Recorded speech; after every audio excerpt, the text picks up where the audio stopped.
Bismillahirrahmanirrahim. Assalamualaikum warahmatullahi wabarakatuh. Kembali lagi dengan saya Anita Yulianti dengan NIM 2008304082 dari kelas IAT 4C. Nah, kesempatan kali ini saya akan kembali mereview buku The History of Quranic Text dan buku rekonstruksi sejarah Al-Quran. Yang pertama yaitu ada buku The History of Quranic Text pada bab 9 dan 10. Pada bab 9 menjelaskan tentang sejarah ilmu tulisan Arab kuno. Kebanyakan teori bergulir tentang paleografi Arab, berkaitan dengan asal-usul dan perkembangannya yang berakar pada kitab Injil. Teori ini mempunyai pengaruh kepada keutuhan Al-Quran semenjak mereka menyatakan bahwa bahasa Arab tidak mempunyai huruf alfabet di zaman Nabi Muhammad SAW. Yang pertama ada latar belakang sejarah karakter bahasa Arab. Asal-usul karakter bahasa Arab sifatnya masih spekulatif dan tidaklah mengejutkan sama sekali tatkala para orientalis membuat rekayasa teori tentang masalah ini. Theodor Noldeke pada tahun 1865 mengakui bahwa skrip Nabatean memberi pengakuan terhadap yang pertama memengaruhi perkembangan skrip bahasa Kufi. Setelah itu banyak orang yang mengikuti pendapatnya. Abbott menyimpulkan bahwa skrip Arab yang digunakan di awal permulaan Islam adalah perkembangan tulisan Arab sebelum Islam yang secara langsung merupakan pengaruh dari perkembangan skrip Nabatean Aramaik yang muncul pada awal permulaan abad Masehi. Inilah tempat 5 inskripsi dalam buku Abbott papan gambar 1 yang menjadi dasar kesimpulan skrip Arab berasal dari skrip Nabatean. Yang pertama yaitu inskripsi Nabatean di atas batu Fin al-Lim'il tahun 250 Masehi. Yang kedua inskripsi Arab Imrul al-Qais Namaroh.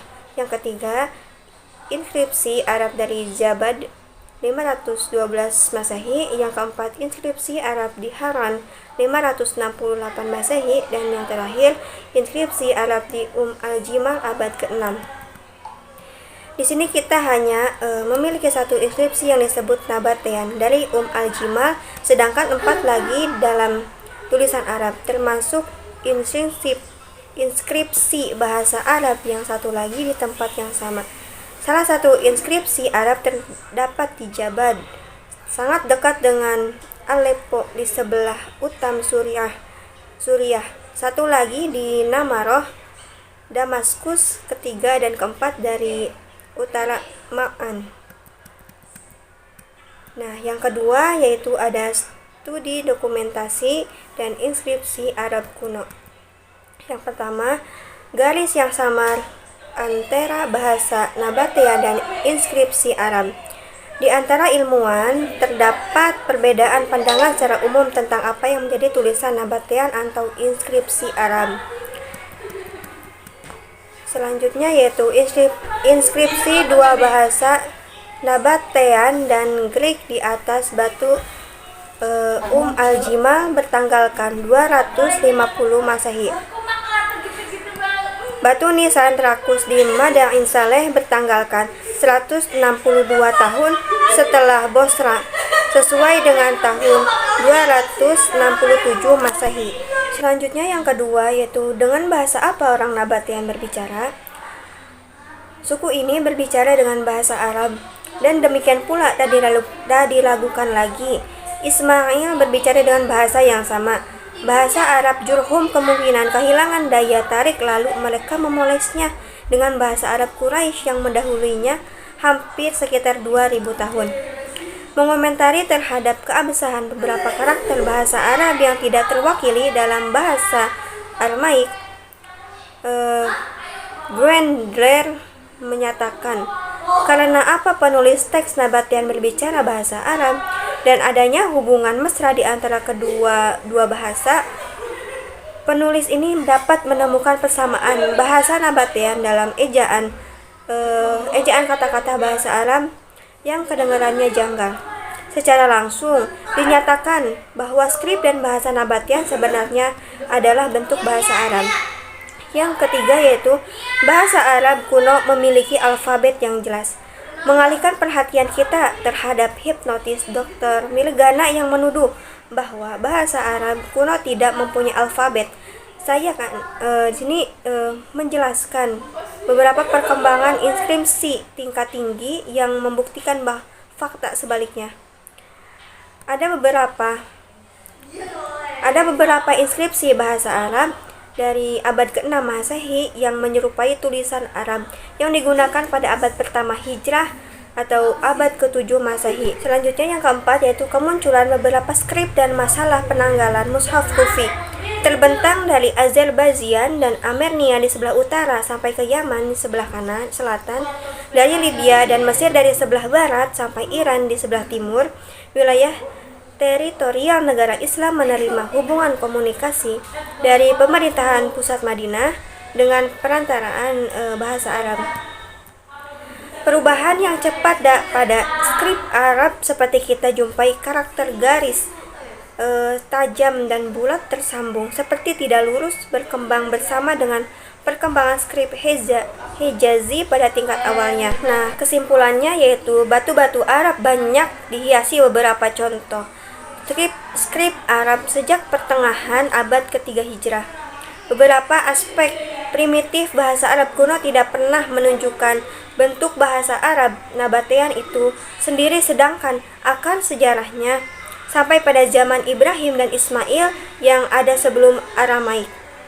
Seperti bahasa lain, tulisan dan ejaan bahasa Arab terus berkembang. Perluasan wilayah teritorial Muslim menyebabkan perkembangan beberapa skrip Arab seperti Hijazi, Kufi, dan tulisan yang disambung dengan karakteristiknya masing-masing. Tidak ada satu skrip yang mendominasi lainnya dan tidak terbatas pada suatu tempat. Dengan beberapa contoh skrip Kufi yang diambil dari inskripsi abad pertama Hijrah, kita bisa membantah teori mushaf Kufi yang hanya ditujukan pada abad kedua dan ketiga Hijrah. Selanjutnya pada bab 10 yaitu menjelaskan tentang tulisan dan ejaan bahasa Arab dalam Al-Quran. Kekeliruan yang menahun dan semakin banyak permasalahan yang dihadapi negara-negara yang baru muncul mengakibatkan terjadinya perubahan secara dramatis dalam ketentuan ejaan. Adanya mempertahankan keganjilan dari pengalaman masa lalu, sedang ejaan lainnya akan jadi barang aneh atau kuno.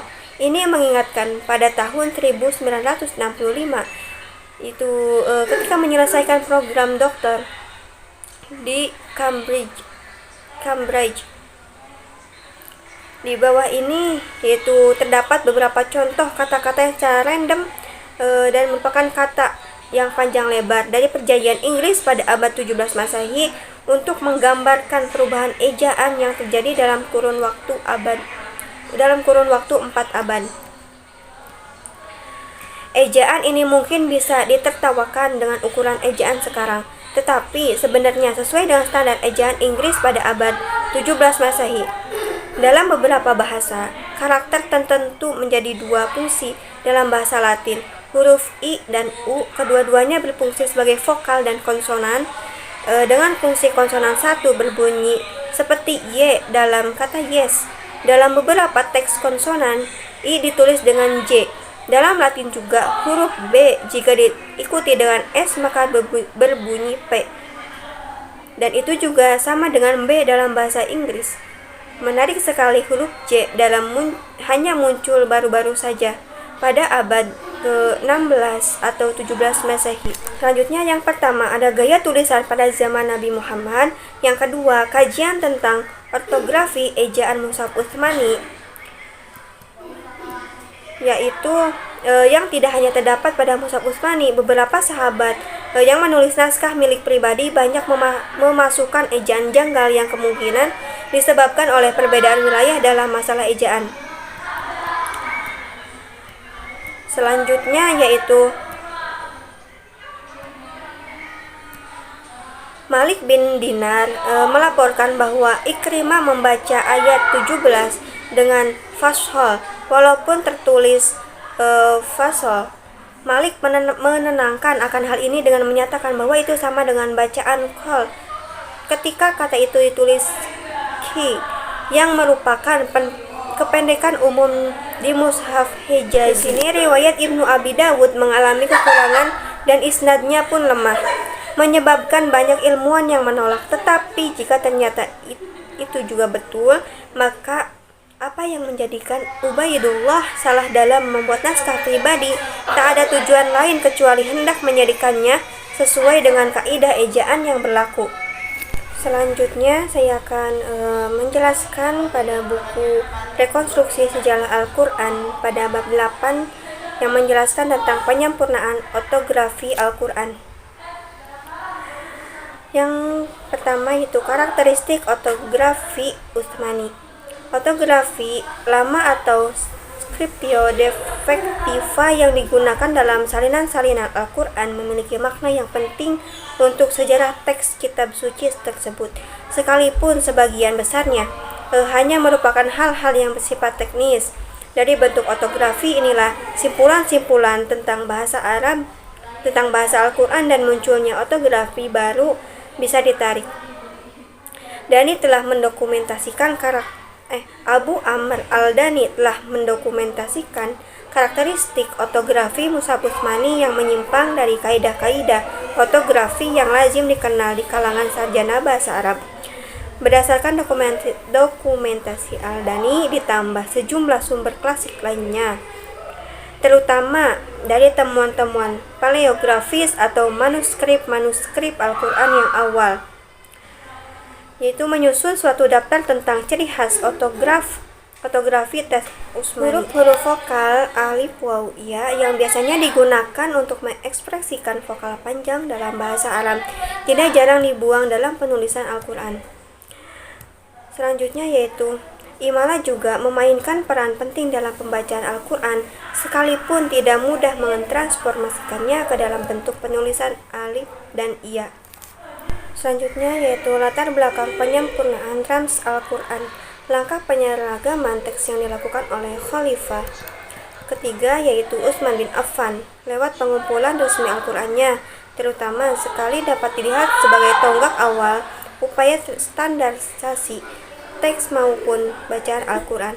Alasan utama yang berada di balik kodifikasi tersebut yakni perbedaan tradisi teks dan bacaan yang mengarah kepada perpecahan politik umat Islam. Bentuk scriptio defectiva yang digunakan untuk menyalin Al-Quran ketika ia masih membuka peluang bagi seseorang untuk membaca teks kitab suci secara beragam. Selain non-eksistensi tanda-tanda vokal, sejumlah konsonan yang berada dalam aksara ini dilambangkan dengan simbol-simbol yang sama, sebagaimana telah ditunjukkan pada bagian lalu. Kekeliruan pembacaan teks Al-Quran yang disalin dalam aksara semacam ini tentu saja bisa diminimalisasi atau dihindari jika seorang mempunyai tradisi hafal Al-Quran yang kuat atau paling tidak memiliki tingkat keakraban yang tinggi terhadap teks kitab suci. Bahwa bentuk aksara primitif Arab yang digunakan untuk menyalin mushaf Utsmani telah membuka peluang untuk pembacaan teks mushaf secara beragam. Ketika bacaan-bacaan non-Utsmani serta yang dikenal secara teknis secara tashrif dimasukkan ke dalam pertimbangan, maka perbedaan vokalisasi dan pemberian titik-titik diakritis untuk kerangka grafis senada yang mengakibatkan munculnya perbedaan-perbedaan makna yang cukup signifikan akan terlihat jelas. Selanjutnya yang ketiga ada penyempurnaan rams Al-Quran. Ketika domain politik Islam semakin meluas dan semakin banyak orang non-Arab memeluk Islam, berbagai kekeliruan dalam pembacaan teks Al-Quran yang disalin dengan scriptio defectiva di kalangan pemeluk baru Islam semakin merebak. Akhirnya, penguasa politik Islam mengambil keputusan untuk melakukan penyempurnaan rams Al-Quran, dan langkah aktual penyempurnaannya dikabarkan telah dilakukan oleh sejumlah ahli bahasa. Sumber-sumber Islam yang menuturkan tentang upaya penyempurnaan scriptio defectiva tidak bersepakat tentang pelaku-pelaku aktualnya. Kekeliruan pembacaan dalam ayat ini terletak pada vokalisasi kata rasuluhu menjadi rasulihi yang mengakibatkan perubahan makna dalam substansial terhadap bagian Al-Quran di atas. Maka maknanya adalah sesungguhnya Allah dan Rasulnya berlepas diri dari orang-orang yang musyrik, tetapi ketika kata itu dipelintir menjadi rasulihi, maka maknanya akan berubah menjadi sesungguhnya Allah terlepas diri dari orang-orang musyrik dan dari Rasulnya. Melihat kekeliruan yang fatal ini, Al-Du'ali lalu menghadap Ziyad dan menyanggupi permintaannya untuk melakukan penyempurnaan rams Al-Quran.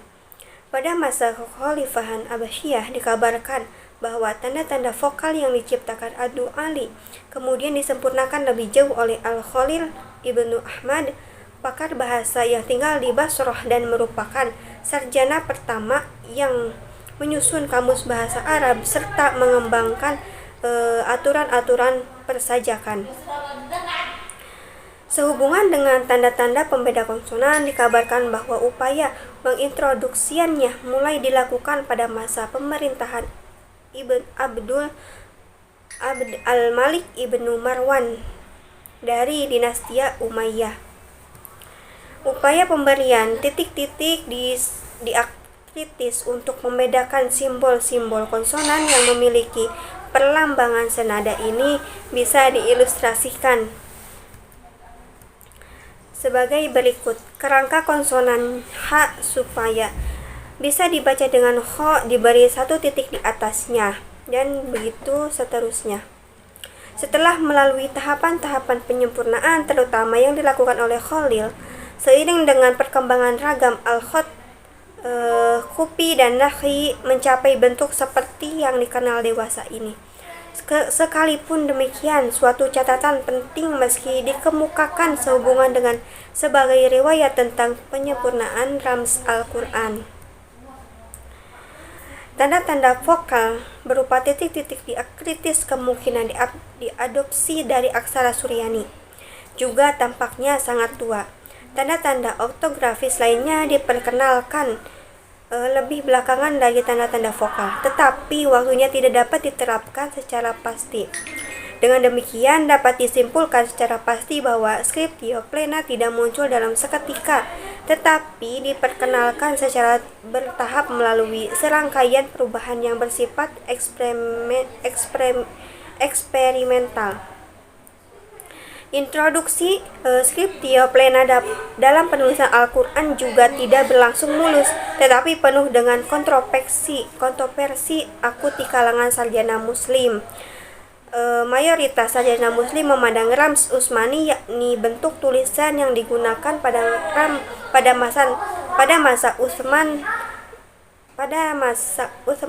untuk menyalin Al-Quran, tidak tunduk kepada aturan-aturan yang disusun kecerdikan akal pikiran manusia.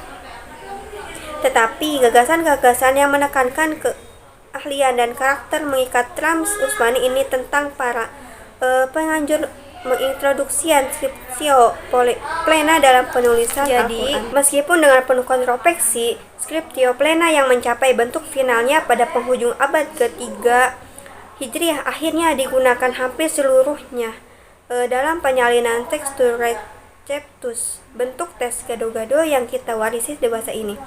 Barangkali merupakan hasil maksimal yang dapat dicapai dari tawar-menawar atau kontroversi akut dan berkepanjangan dalam proses introduksi. Mungkin cukup sekian penjelasan singkat dari saya, kurang lebihnya mohon maaf. Wallahu muwaffiq ila aqwamit thoriq. Wassalamualaikum warahmatullahi wabarakatuh.